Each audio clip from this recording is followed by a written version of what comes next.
All right, Watchmen watchers, let's break down all of the Easter eggs and secrets in Episode 8, A God Walks into a Bar, and we're going to look at the central theme of the episode, which is also the central theme of the series. This is ScreenCrush. Now last week, I bragged about how I predicted that Cal was Dr. Manhattan. I'm getting real tired of being right all the time. But if you remember, I also predicted, so is her dad the elephant? Or is he the comedian? Or, I think, is he Dr. Manhattan? And I was wrong. But plenty of you were right about a lot of your theories. You were right. The opening titles are literally neon blue, glowing like Dr. Manhattan. The episode begins in the aftermath of VVN Day as Dr. Manhattan returns to Earth. Now he's wearing a suit, which is appropriate since this is what he wore when he left Earth publicly in the original comic. Now notice this mural of Doc has a bright yellow penis. This has two meanings. One, he does walk around with his junk out a lot, as Cal does later in this episode. And two, the graffiti is yellow. Now we've talked about this before, but yellow is a recurring color in the comic and TV show. It usually means caution or comedy, and in this case, comedy. And this corner is also where Angela's grandmother June died in the previous episode. The title, A God Walks into a Bar, is a play on the classic joke opening, A Guy Walks into a Bar. You know, like a skeleton walks into a bar and orders a drink and a mop. In the original Watchmen, Rorschach told a joke about a sad clown that summarized the comedian's life. And in She Was Hit by Space Junk, Laurie's joke was the framing device for the entire episode. Now in this case, the title is referring to Dr. Manhattan walking into the bar and meeting Angela a bar, but it might have another meaning that I'll get into later in the video. That bar is called Mr. Eddie's, which has a really dark connotation. In Watchmen number 2, Edward Blake, aka the comedian, is confronted by a woman he impregnated who calls him Mr. Eddie. He tried to abandon her and she gives him a scar and kills her, while Dr. Manhattan watches. The song in the opening is Rhapsody in Blue, one of several blue-themed songs in the episode. Later, we'll hear Blue Danube, which is featured prominently in 2001: A Space Odyssey. That film is about humanity evolving into a higher plane of existence, like Dr. Manhattan. Also in that film, the humans go on a mission to Jupiter, and Dr. Manhattan creates life on Jupiter's moon Europa. When he creates life, he walks on water, which parallels Jesus, but also he walked on water in the final pages of the Watchmen. The life he creates rises from the water, just like humanity evolved from sea life. Then we see another flashback showing the life of young John Osterman fleeing the Holocaust. And, by the way, how seamless are the flashbacks in this episode? The script is so tight they flow easily into one another and form one cohesive narrative, perfectly mirroring how Dr. Manhattan sees the world. That said, I am simultaneously in this bar, having a conversation with you, and on Europa, creating life. Well, anyways, he and his father are refugees fleeing racism, much like young Will Reeves was in the pilot episode. There's also an interesting connection here to the opening of episode 2. In World War I, the German army dropped leaflets on black soldiers, asking them to flee American racism into the safety of Germany. But 20 years later, any of these soldiers who defected would once again be fleeing a racist government. John's dad is looking at watch components on a black cloth, just like he did in the comics. Young John explores the manor and sees these plants inside domes. Now we see these in a previous episode being used by Veidt to create a spacesuit. It's filled with butterflies, which are prominently featured in both True and Veidt's dome vivariums. The Lord and Lady become his model for Adam and Eve, and when he watches them make love, he drops an apple. It's not subtle. The rat symbolizes obviousness. But this moment isn't about introducing sin into John's life, it's about teaching him how life is created. We were creating a life. They give him a Bible, which is blue, foreshadowing John's godlike powers. And the illustration inside of Adam and Eve looks like it was drawn by Watchmen co-creator Dave Gibbons. Angela tells John she'd be comfortable with him taking the form of this body. Gee, I wonder why. John giving up his powers for Angela is similar to the movie Superman 2, when he becomes human for Lois Lane. Also, the name Calvin Jelani isn't too far from Kal-El, Superman's Kryptonian name, because if he were on Krypton, he wouldn't have any powers. There are other similarities between John and Kal-El. They were both immigrants who came to a new world, gained extraordinary powers, and then changed their names. The song on the jukebox is Tunnel of Love by Doris Day. The tunnel is a metaphor for the linear way that humans perceive time. The past is behind us and the future is ahead of us, and we're stuck right now. But Dr. Manhattan sees time like he's standing above the tunnel, to him it's all happening at once. When John goes to Karnak, you can see the vivarium that Veidt destroyed in Watchmen 11. The song playing is Mr. Blue by the Fleetwoods, and some of the lyrics are, "Our guardian star has lost all his glow the day I lost you."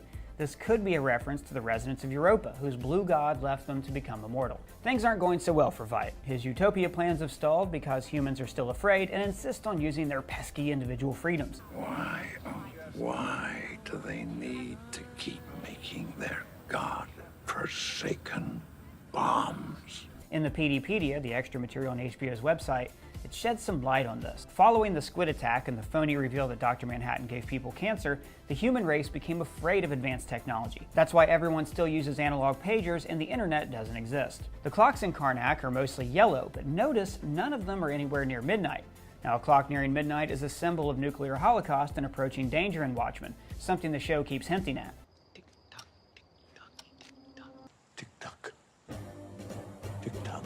We see him teleporting the squids that we see in previous episodes, and there are drawings and diagrams of squids throughout his office. When John asks how he knew he was on Europa, Veidt answers, A little elephant told me. so clearly he's referencing Lady True, who's so obsessed with elephants they're her company logo, and she's feeding this one memories. Also, the historical Lady True rode a white elephant into battle. Now, if she and Veidt know each other, this is a big hint that, as a lot of you have theorized, that she could be his daughter. So much of my success grew from the seed of his inspiration. A few eagle-eyed commenters even guessed that this D stands for daughter, as in save me daughter, and this is actually a message for Lady True. Now this would explain how Veidt knew when the satellite would be passing by, because Lady True sent it to orbit the moon and keep tabs on Dr. Manhattan. When John laughs in two places in time here, it reminded me of a subtle moment in the comics. In the second issue, Lori says she's going to go out with Dan and John smiles. Later, in issue 12, he finds them sleeping together naked and has the same smile on his face. I always thought this was him seeing two moments at the same time. When Veidt says, I made it 30 years ago. it's a callback to the most chilling moment in Watchmen, when he tells Dan and Rorschach that he already initiated his Doomsday Squid, and they have no way of stopping it. Now, he imbues this device with tachyon radiation, which is how he shielded his scheme from Manhattan in the original comics. Veidt's computer is the same one he had in the comics, and he still keeps action figures of himself. This narcissism is writ large later in the post-credits scene. And my children standing in their cribs, crying out in desperation for me to return. And by the way, did any of you recognize this painting? If so, let me know in the comments or at me at Twitter. I assumed it was Alexander the Great, but I couldn't find anything on the Googles. When John sends him to Europa, he's crying. And since Veidt's idol is Alexander the Great, this reminded me of the quote, Alexander wept for there were no more worlds to conquer. The shadows he and Angela cast here are like the Hiroshima shadows in the comics. These are the imprints of people after they were obliterated by the atomic bombs in Hiroshima and Nagasaki. The Top Knot gang, who we saw in episode 5, graffiti these images around New York in the comic. But on a deeper level, these shadows represent people searching for human connection when destruction is inevitable. This search for love in the face of doomsday is actually the theme of the episode that I'll go into a little bit later. When John says, I leave it entirely in your hands. it's a callback to the final line in Watchmen. In the bar, he produces an egg, which has been a recurring theme throughout the show. Eggs represent fertility and life, or, in the case of Katie Clark, infertility. Eggs are also fragile, much like human beings. But in this episode, the paradox of which came first, the chicken or the egg, is used to explain perception of time. That's it? It is technically life. A chicken would have been better. Like I said before, we see time in a linear manner. Chickens lay an egg, and the egg becomes a chicken, and so on. But the answer to the paradox is, The answer appears to be both. just like how life in Europa is created simultaneously in a pond. But in Watchmen, time isn't linear. It's all happening at once.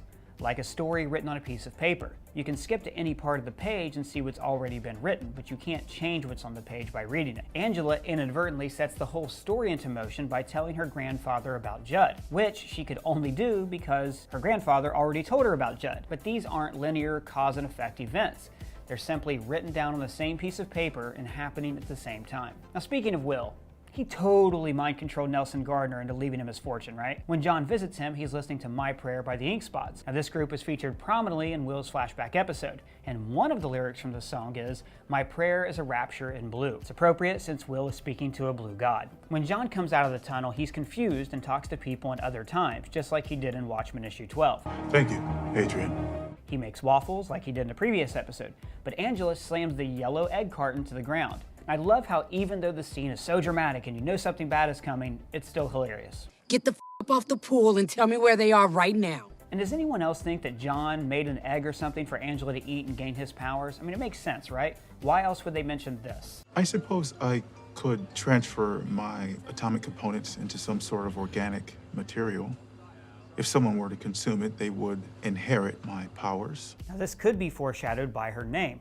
Angela meaning angel, a messenger or a servant of God. And thanks to a commenter, I found out that A-Bar is a blaxploitation film about the first black Superman. As we know, Angela takes her name from the blaxploitation film Sister Night. Now the title of the episode would then foreshadow that a god literally moves into A-Bar, the first black super person. And by the way, her husband being Dr. Manhattan was also foreshadowed by the poster, and none of us noticed. In the kids' room, we see a couple familiar looking toys. One is of the Lynx bubastis and this owl like we saw in previous episodes. These are a callback to Veidt's pet and the hero Night Owl. When Angela is pinned down by the cavalry, they use a grappling hook on the truck door, just like the one Rorschach used in the comics. Then she's saved by Cal, and in my industry, we call this going full Neo. And how badass was the image of an all-powerful black man exploding the skulls of white supremacists. And the way he kills them by exploding their heads was how he killed Mullick's crew in the comics. But in the next episode, we're gonna have the opposite image. A black god held in chains by white supremacists who want to appropriate his power for themselves. This kind of appropriation is considered quite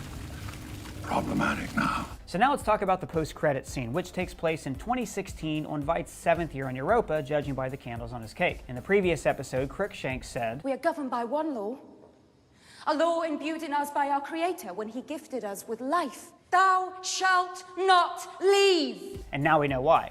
Dr. Manhattan told them not to leave or they would die in the moon's atmosphere. And the game warden turns out to be his original Adam, who he left in charge to protect the others. And as long as we're talking biblical metaphors, Veidt's tied to a tree and mocked, very similar to the crucifixion of Christ. And like Christ, Adrian saved humanity and is being punished for it.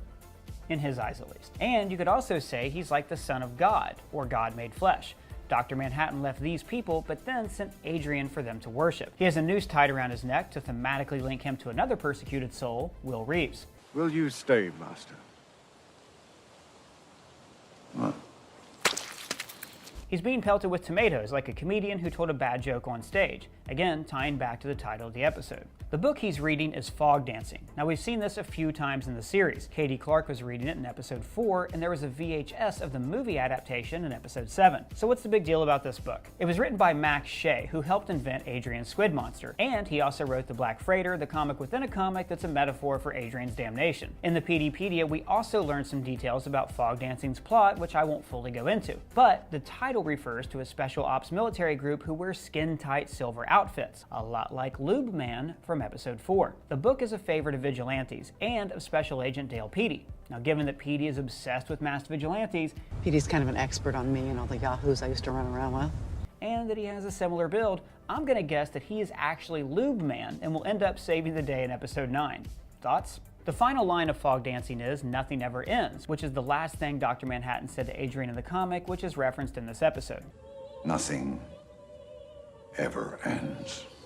But what is up with the horseshoe?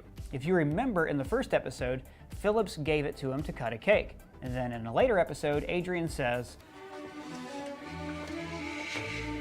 I don't need it yet.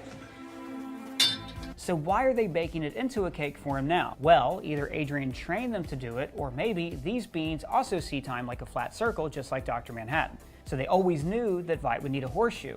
But, like Dr. Manhattan, they're confused about when they are.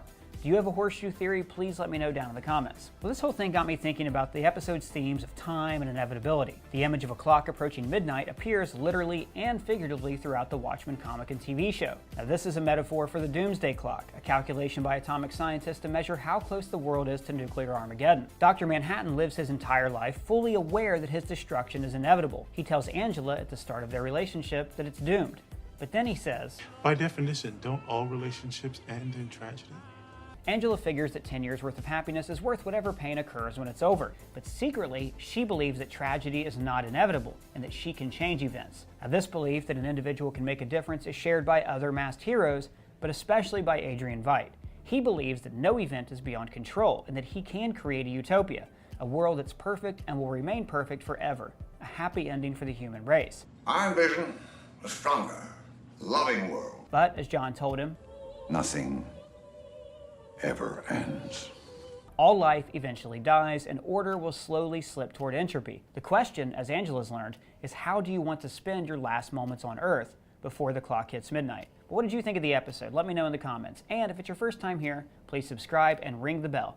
We have one episode left, guys. Tick tock, tick tock, tick tock.